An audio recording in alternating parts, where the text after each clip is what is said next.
Alors dans cette vidéo, nous allons corriger l'exercice 11 du TD 19. Donc on se donne deux matrices d'ordre 3. Donc on va considérer A pour l'instant, une matrice d'ordre 3. On appelle F l'endomorphisme de C au cube canoniquement associé.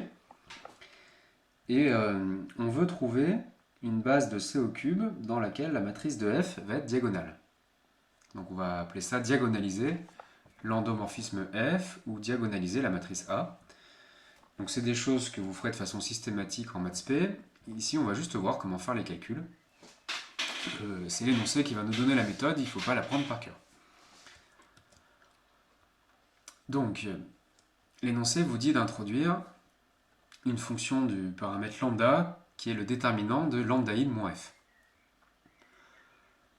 Alors, en maths spé, vous appellerez ça le polynôme caractéristique de votre endomorphisme. Donc ici, on ne va pas démontrer que c'est un polynôme, on va le calculer et on va trouver un polynôme. Donc pour calculer le déterminant d'un endomorphisme, il faut représenter cet endomorphisme par une matrice. On va se placer dans la base canonique. Donc F est représenté par A, I est représenté par I3. Par linéarité des représentations matricielles, lambda I de moins F est représenté par lambda I moins A. Donc qui de lambda, c'est le déterminant de cette matrice, donc ça fait ça. Alors là, c'est des calculs parfois un peu compliqués, puisqu'il y a un paramètre lambda. Donc si on fait l'algorithme de Gauss, il faut essayer de ne pas choisir des pivots qui peuvent s'annuler en fonction de lambda. On est aussi tenté d'utiliser la règle de Sarus pour calculer les déterminants. Alors attention, ça donne des polynômes de degré 3, dont il peut être difficile de trouver les racines. Donc il faut plutôt essayer de trouver des méthodes qui donnent les polynômes sous forme factorisée pour pouvoir facilement trouver leurs racines. Alors ici, je fais le choix de développer par rapport à la première ligne, parce qu'il y a un 0, ça me fait ça. Ça me fait ça, et j'arrive ici. Alors pas de chance, mon polynôme n'est pas factorisé, mais chance, je trouve une racine évidente qui est 1, donc je mets lambda moins 1 en facteur. Du coup, j'obtiens que j'ai un polynôme de degré 3 qui a 3 racines qui sont 1, i et moins i. Alors ces racines, on appelle ça des valeurs propres de f. Donc ici, f a 3 valeurs propres qui sont 1, i et moins i. Ensuite, pour chaque valeur propre, on me demande de trouver une base du noyau de f moins lambdaïde et d'en déduire une base de c au cube dans laquelle la matrice de f est diagonale. Donc ici, on a 3 valeurs propres, donc on a 3 noyaux étudiés. Donc pour lambda égale 1, on fait noyau de f moins i et on cherche une base. Alors, on utilise les représentations matricielles. Dans la base canonique, f-i est représenté par a-i, donc par cette matrice. Donc ceci vous donne l'expression analytique de f-i. Alors, donc on obtient que x, y, z est dans le noyau de f-i si et seulement si on a ce système. On le résout, on trouve un paramètre, donc on trouve une droite. La droite vectorielle engendrée par un vecteur qu'on appelle U1. Alors, petite remarque, qu'est-ce qu'ils ont de particulier ces noyaux? Ici, U1 est dans ker de f-id. Ça veut dire que quand j'applique f-id à U1, je trouve 0. Donc ça fait f de U1 moins U1 égale 0, donc f de U1 égale U1. Donc ker de f-id, c'est les points fixes de f en fait. Alors je recommence avec f moins i-id. Donc une matrice représentative dans la base canonique, c'est a moins i fois la matrice identité. Donc j'utilise l'expression analytique pour trouver une base du noyau. Je trouve encore une droite engendrée par un vecteur que j'appelle U2. Comme tout à l'heure, comme U2 est dans le noyau de f moins i identité, j'ai f de U2 égale iu2. Je fais pareil avec f plus i-id. Je trouve un vecteur que j'appelle U3 et qui vérifie donc f de U3 égale moins i U3.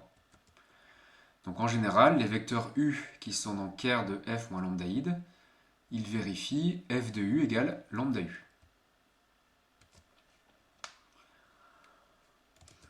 Alors, on vous dit d'en déduire une base de C au cube dans laquelle la matrice de f est diagonale. Donc l'idée, c'est que vous avez trouvé 3 vecteurs. Vous en faites une famille, donc vous avez 3 vecteurs de C au cube. Si elle est libre, vous avez une base.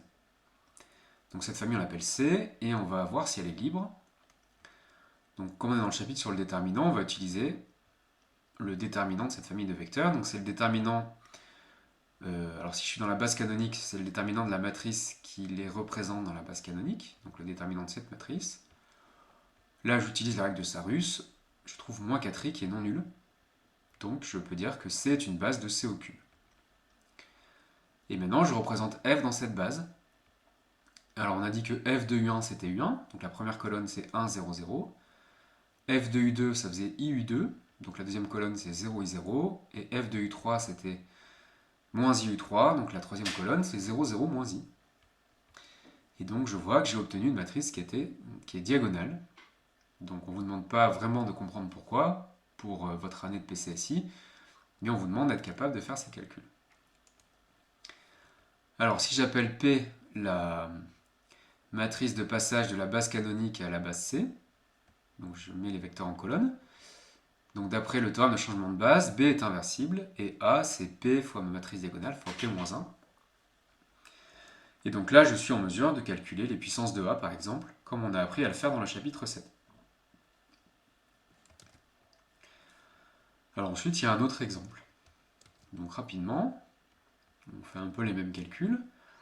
Cette fois pour le polynôme caractéristique, donc je développe par rapport à la deuxième ligne puisqu'il y a deux zéros. Je l'obtiens sous forme un peu factorisée. Cette fois il n'a que deux racines qui sont 1 et moins 2. Il y a une racine multiple. C'est ça un petit peu la différence. Donc là l'endomorphisme n'a pas trois valeurs propres, il n'en a que deux. 1 et moins 2. Donc je cherche une base pareille de Kerr de gémoïde. Cette fois je trouve un plan. Alors il y a un lien entre le fait que 1 est racine double et que là je trouve un espace de dimension 2, mais ça vous en parlera en maths spé. Ensuite je fais Kerr de G plus 2 id, cette fois je trouve une droite. Alors, comme je suis dans Kerr de G moins id, les vecteurs U ils vérifient G de U égale U. Et ici, dans Kerr de G plus 2 id, le vecteur U3, c'est G de U3 égale moins 2 U3. Donc ensuite, je concatène tous mes vecteurs.